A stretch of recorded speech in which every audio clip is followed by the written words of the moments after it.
Always makes it easier. Yeah. Dr. Aliza, thank you so much for coming on the Mindful Parenting Podcast. I'm so glad you're here. Thank you for having me. I'm so excited to be here and to meet you finally.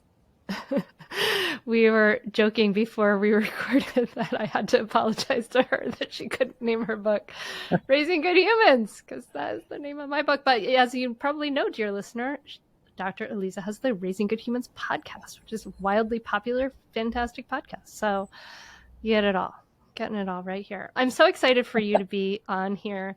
And I really love your approach because you're very science-based and you advocate for the middle path and being perfectly imperfect, which I'm so happy about all of that. But before we dive into that, I'm wondering, for a lot of us like me, I teach in response to how I grew up, some changes I wanted to make. For you, what was your childhood like and how were you raised? Yeah, it's funny. In research, there's a joke, research is me search. And so whenever anybody in my field is like, why are you so obsessed with parenting? I'm like, no, I actually was raised with two very wonderful parents and a wonderful step parent, but I was a child of divorce at a very young age. And so I think I'm also the grandchild of Holocaust survivors. Just there was a lot of just stuff, as all of our families have. And I just thought it was fascinating. I was just raised like my mom was a school teacher, and she couldn't be a more central casting school teacher.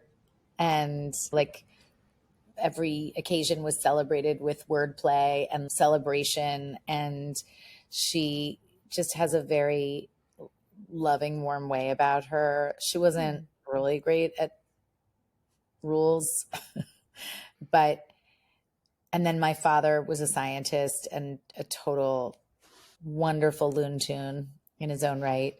And we lived in separate states. So I'm sure that much of my interest in kind of resilience building and the environment of parenting comes from wondering about how I came to be and how my family members came to be who they are.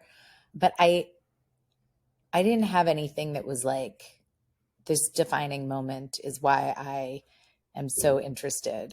I think it was just like a little recipe of curiosity.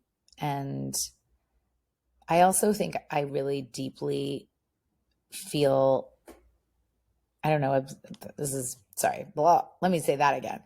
I also was and am so fascinated by the construct of resilience because my grandparents were so like, that was such a topic in our household because of what they had been through. It was so there. My grandfather's 99 and still going. And so there's a lot of beautiful and horrible history that comes with grandparents who have survived that kind of trauma. And I just inevitably was somebody in our family was going to dig in. I think it's actually quite common. I don't know that anyone's done a study on it, but I do hear a lot of Holocaust survivors referencing their grandchildren being in the space of psychology or mental health. Oh, wow. And I don't think that's a coincidence. Yeah, I imagine. Yeah, you would be fascinated as to how you could survive that, how you could smile, how you could laugh again, how you could have hope and all of those things. Of course, It makes a ton of sense. Yeah.